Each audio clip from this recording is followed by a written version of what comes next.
आदिवासी आरक्षण में कटौती मामले में चौतरफा घिरे प्रदेश की कांग्रेस सरकार की मुसीबतें खत्म होती दिखाई नहीं दे रही है। अब प्रदेश की सबसे बड़ी आबादी अन्य पिछड़ा वर्ग ने भी प्रदेश में केंद्र की तरह 27% आरक्षण की मांग तेज कर दी है। फिलहाल ओबीसी को प्रदेश में महज 14% का आरक्षण मिल रहा है, जबकि प्रदेश में इनकी जनसंख्या की बात करें तो लगभग 51% की हिस्सेदारी के साथ प्रदेश की सबसे बड़ी आबादी ओबीसी है। ओबीसी आरक्षण में बढ़ोतरी की मांग अब इसलिए भी तेज हो रही है क्योंकि सुप्रीम कोर्ट ने हाल ही में आर्थिक पिछड़ेपन के आधार पर मिलने वाले आरक्षण ईडब्ल्यूएस 10.5% को मंजूरी देते हुए कहा है कि यह आरक्षण 50% की सीमा का उल्लंघन नहीं करता। बंधुवर, आज हर तरफ आरक्षण की बात हो रही है, तो मैं आपको बताना चाहूँगा कि जब छत्तीसगढ़ राज्य बना तो छत्तीसगढ़ के यशस्वी मुख्यमंत्री माननीय भूपेश बघेल जी ने 27% आरक्षण लागू करने की घोषणा की है। ये बात हमारे छत्तीसगढ़ के ही कुछ लोगों को हजम नहीं हुई और उन लोग कोर्ट में चले गए और कोर्ट में जाकर इस घोषणा के विरुद्ध में स्टे ले लिया माननीय मुख्यमंत्री महोदय ने। इसके पश्चात क्वांटिफाइड डाटा आयोग का गठन किया और एक्चुअल जनगणना ओबीसी का कितना है वो कराने लगे। माननीय मुख्यमंत्री बहुत ही प्रयासरत हैं कि बहुत जल्द इन मामलों को निपटाकर 27% आरक्षण छत्तीसगढ़ में लागू किया जाए।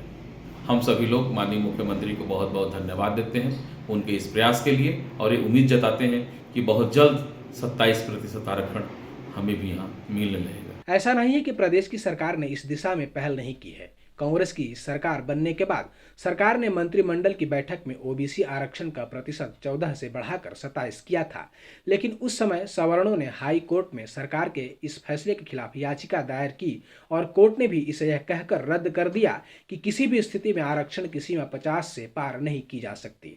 लेकिन अब पक्ष और विपक्ष दोनों ही दलों के ओबीसी नेता एक सुर में 27% ओबीसी आरक्षण की मांग कर रहे हैं। सरकार विधानसभा सत्र ला रही है तो वो सरकार का अपना निर्णय है, उस निर्णय पर तो मुझे कुछ कहना नहीं है। लेकिन जो 27% आरक्षण पिछड़ा वर्ग के लिए रहना चाहिए और जो सेंट्रल ने भी 27% आरक्षण देने की बात कही थी और उसको स्टेट को लागू करना था, लेकिन अभी प्रदेश में सिर्फ 14% आरक्षण ही ओबीसी वर्ग को मिल रहा है और वो 27% की मांग पिछड़ा वर्ग मोर्चा ने भी किया था। पिछले बार हम लोगों ने धरना प्रदर्शन भी किया इसको लेकर के और सरकार से मांग रखी और हमने लगातार प्रदर्शन किया है। तो अभी भी हमारी वही मांग है कि जो प्रदेश की 54% जनता है जो ओबीसी वर्ग से आती है और जिसके कारण से पिछली बार जो पूर्ण बहुमत की सरकार कांग्रेस की बनी है, तो निश्चित रूप से पिछड़ा वर्ग समाज ने बड़ी संख्या में वोट किया है। तो उस समाज के साथ अन्याय न हो, इस बात का ध्यान भी ये सरकार रखे। और चूँकि हम विपक्ष में भारतीय जनता पार्टी की तरफ से भी ये मांग लगातार उठती रही है और आप आगे भी हम मांग रखते रहेंगे कि 27% आरक्षण किसी भी स्थिति में छत्तीसगढ़ में लागू होना चाहिए। और इसके लिए चाहे हमको जो भी करना पड़े, हमको सड़क पर आंदोलन भी करना पड़े, सरकार पर दबाव बनाना पड़े, तो हमारा पिछड़ा वर्ग समाज के साथ हम मिल करके हमारा ओबीसी मोर्चा जरूर करेगा। बिल्कुल, अगर सुप्रीम कोर्ट ने अभी जो कैपिंग को समाप्त कर दिया है तो मुझे लगता है ये बहुत अच्छा अवसर भी है छत्तीसगढ़ सरकार के लिए। पिछली बार भी जब हमने मांग रखी थी तो यह बात आई थी, सरकार की तरफ से भी ये बातें कही गई कि जो 50% का जो लिमिटेशन है उससे आगे हम आरक्षण नहीं दे सकते, उसको बढ़ा नहीं सकते।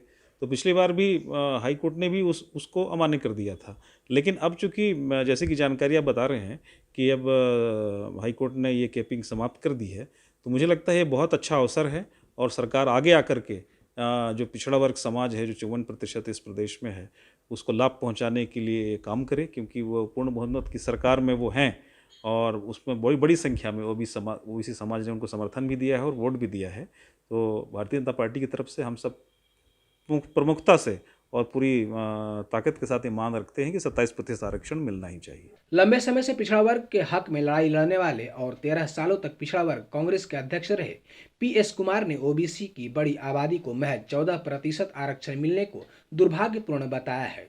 वहीं उन्होंने आने वाले दिनों में केंद्र के समान 27% आरक्षण नहीं मिलने की स्थिति में बड़े आंदोलन के लिए सरकार को चेताया है।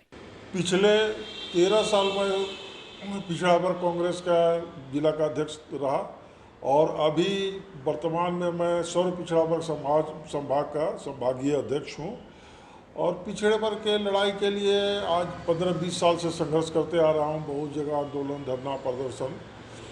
संविधान में जबकि 27% आरक्षण प्रदत्त है, केंद्र में आरक्षण लागू होती है, यहाँ पर सेंट्रल गवर्नमेंट का जो आकाशवाणी है, रेलवे है, सभी जगह पर पिछड़े वर्ग को 27% आरक्षण मिलता है। लेकिन दुर्भाग्यजनक रूप से राज्य सरकार में 14% आरक्षण दिया जा रहा है। ये बहुत बड़ा विडम्बना है कि जो संविधान में है 27% आरक्षण है, उसके लिए 14, उसके लिए हम लोग को इतना संघर्ष करना पड़ रहा है। भूपेश बघेल सरकार इसके लिए वो अभी बिल पास करके लाई, लेकिन कुछ लोगों ने 139 सवर्णों ने उसके लिए जाके वहाँ पर हाई कोर्ट में स्टे लगा लिया। स्वर्ण को भी अगर 10% आरक्षण गरीबों को मिलता है, उसके लिए हमको कोई इतराज़ नहीं है, हम उसका समर्थन करते हैं। लेकिन दूसरे को भी उन लोग देने देना, यही तो संघर्ष हो जाता है आपस में। तो इसका तो मैं विरोध करता हूं कि अगर उनको 10% मिलता है तो हमको भी 27% दें, और जो भी कोर्ट में लगाए हैं उसको स्टे उसको उठा ले केस को। और ये नहीं होगा तो हम लोग संघर्ष करते रहेंगे, और क्या, पिछड़ा इसलिए तो पिछड़े हैं। आने वाले दिनों में किस तरीके से अपनी मांग को आगे बढ़ाएंगे? अगर 27% आरक्षण नहीं मिलेगा तो हम लोग आंदोलन करेंगे, धरना करेंगे, प्रदर्शन करेंगे। हम लोग तो अभी प्लानिंग किए थे कि यहाँ से अभी कूच मार्च करेंगे, पूरा पैदल, यहाँ से अंबिकापुर से रायपुर तक पैदल हम लोग यात्रा करेंगे इसके लिए। आने वाले दिनों में विशेष सत्र भी आयोजित किया जा रहा है आरक्षण को लेकर। उसके लिए धन्यवाद, लेकिन उससे कुछ होने वाला नहीं है। क्या है कि ये जो हाई कोर्ट में स्टे लगा हुआ है, उसके लिए वो डाटा कलेक्शन भूपेश सरकार कर रही है, लेकिन इससे नहीं होगा। केंद्र सरकार आंख मूंदे हुए पिछड़े वर्ग का बहुत उपेक्षा करती है, जो भाजपा की सरकार है। वो जब सेंसस में क्यों नहीं करते हैं? जब आप SC, ST, OBC, माइनॉरिटी सब का करते हो, तो OBC का भी डाटा कलेक्ट करने में उनको क्या दिक्कत है? उससे बहुत सारे काम आएंगे। केवल आरक्षण का भी बात नहीं है, जो पिछड़े वर्ग के अति पिछड़े लोग हैं उनका उत्थान के लिए जब भी कोई प्लानिंग बनेगा तो सेंसस से ही तो लेंगे, वो जनगणना में उसको लेते नहीं है।